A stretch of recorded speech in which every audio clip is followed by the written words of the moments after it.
I worked in Africa and the Middle East mostly. I was based in East Africa, based in Kenya for about 2.5, 3 years. And from there I covered a lot of different countries and conflict zones. So I was covering Central Africa, so Congo, Rwanda, Burundi, the Horn of Africa, so Eritrea, Ethiopia, Djibouti. East Africa, Kenya, Tanzania, Uganda, and then also the islands, so Seychelles, Mauritius, Madagascar. So a really varied patch. So some were very peaceful countries, but there were various conflicts going on in the region as well. Sudan was another one in our patch. And then I went to the Middle East when the war in Iraq happened. So I was in Iraq a lot, in Kuwait in the run-up to the war, and in Iraq during the war, and then during the years of occupation. And then was based in Lebanon, so covered Lebanon and Jordan and those kinds of countries. And I've also worked separately in the Gulf as well, quite a lot. Okay. So, but Middle East and Africa mostly. I covered a lot of different conflicts. So I've covered conflicts in Sudan, Congo, Burundi, Ivory Coast, Madagascar, Iraq. So quite a lot of different places, and they all have different characteristics. So probably the hottest were Congo and Iraq, I would say probably. But yeah, depending, different assignments had different sort of challenges. And how was it like watching the conflict, like, and not being able to necessarily help? Did you ever feel like you were kind of wanted to intervene? I think there is a difficulty in a sort of immediate term when you're especially speaking to civilian victims of the conflict. So we do a lot of work typically going to hospitals after attacks or talking to people who'd witnessed attacks, witnessing attacks ourselves, these kinds of things, explosions and so forth. And yes, it's very difficult that you can't immediately improve people's circumstances. It's also very difficult that at the end of your particular assignment, whether that's a month long or 2 weeks long or 2 days long, you can get on a plane and go away and sort of leave everyone behind. But at the same time, I think the motivations for doing that kind of reporting are partly to do with hoping that you have a longer term impact or a deeper impact, so that your writing is going to draw attention to what's happening in that part of the world. Including to those civilian victims, and that can have quite a powerful effect. And sometimes it doesn't. Sometimes you have the sense that what you're writing does nothing, and most of the time you have a sense that what you're writing doesn't really achieve anything. But now and then it can make a difference, and that's a really good feeling. So that sort of, from there comes the compulsion really to carry on reporting, and even though it might be difficult on a day-to-day basis, even though you might feel a bit helpless in the short term, that hopefully you're doing an important job by putting things on the record. Even, it's worth saying as well, even if things don't necessarily change or you don't sort of manage to end the conflict or get government intervention in the way you want, I think it's really important in situations where bad things are happening to people who didn't necessarily choose to be involved. So when you look at the impact on civilian populations of conflict, it's really important that these things get recorded, that history doesn't forget that this happened, or even if it forgets that that's a choice, that it doesn't, that somewhere written down in officialdom, in newspapers, or I was working for a newswire for Reuters mostly, so on the wire, that there is a record that these things happened. I think putting things on the record is really, really important and is the first job of a journalist. So I suppose when surrounded, when witnessing difficult things, even though yes, you don't have the power to immediately help, you at least feel like you're there to put things on the record. You're there that this particular event won't be forgotten, or that it will be known about at least, that people will have to acknowledge that it actually happened. And was it hard writing for like an audience that didn't know anything about the culture? Yeah, that can be really challenging, and it depends obviously on, it varies hugely from conflict to conflict. So when covering some conflicts in sort of countries in Africa which people really don't know very much about, it would sometimes be frustrating that you'd have to spend quite a lot of time explaining where the country is and the sort of broader politics, what's going on, and also to do that in a way that doesn't simplify too much, that doesn't play to stereotypes, that doesn't sort of paint this country as some kind of backwards, simplistic place, which none of these countries are. So that's challenging. Personally, I quite enjoy that challenge. I quite like to take complex situations and try and write them in a way that is understandable to anybody, and hopefully humanise them, actually shed light, make them more of a human story, and show that it's not just something that's a long way away and complicated, but that these are ordinary people like you, like me, who experience things. And if you can humanise in that way, actually maybe they stop feeling like they're such a long way away. So that was always the challenge. And what about coping? Like, was there any times where you really just felt like, I just can't do it? So how did you cope? Yeah, of course. I mean, there in the course of covering conflicts, really difficult things happen. I think the most immediate difficulties, the hardest things to cope with, are the things that happen to yourself and your colleagues, because the sort of sense of vulnerability that you then have as a journalistic team.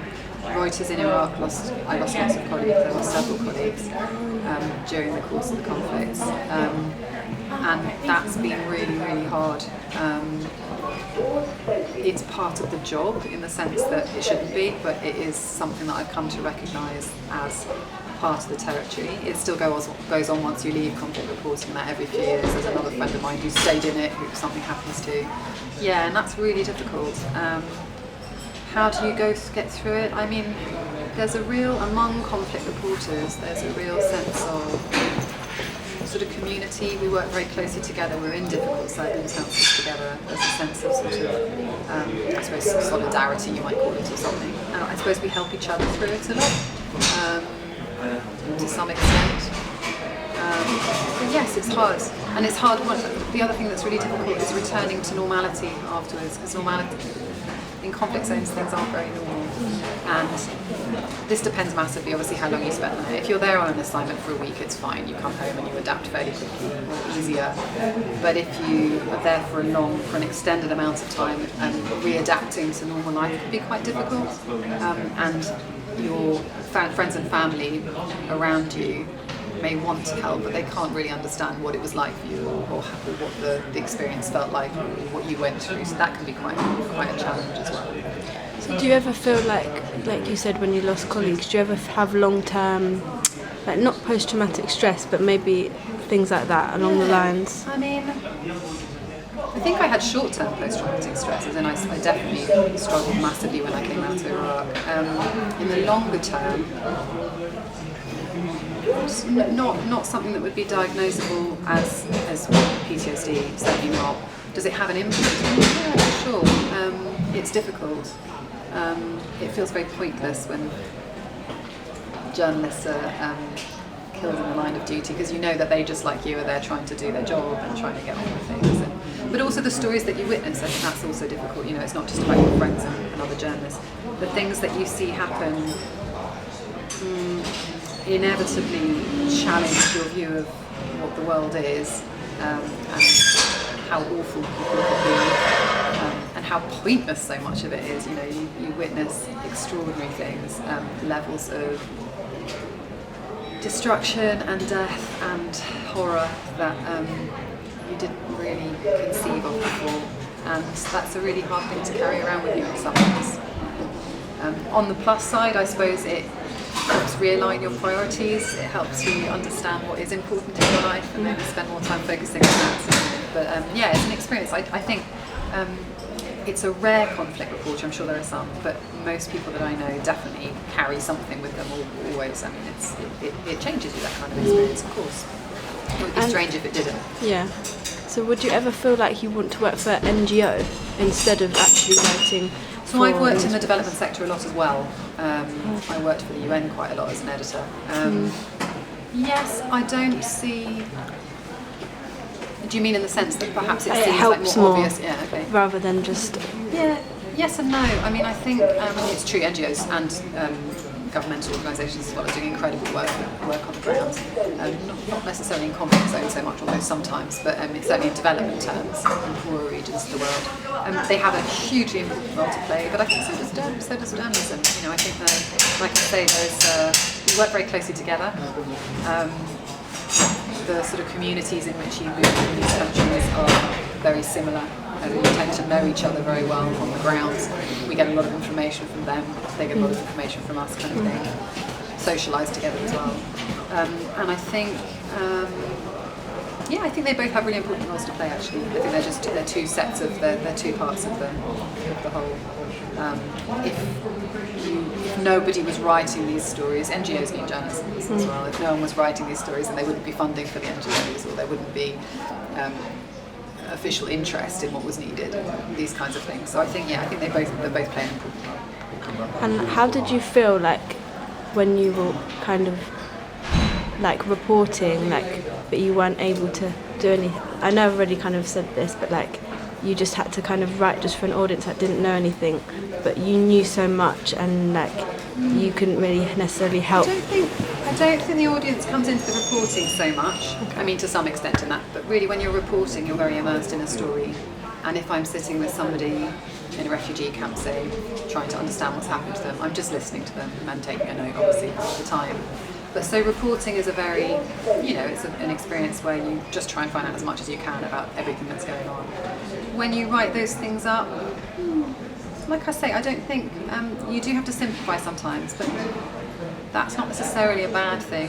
Human stories are the same wherever you come from in the world.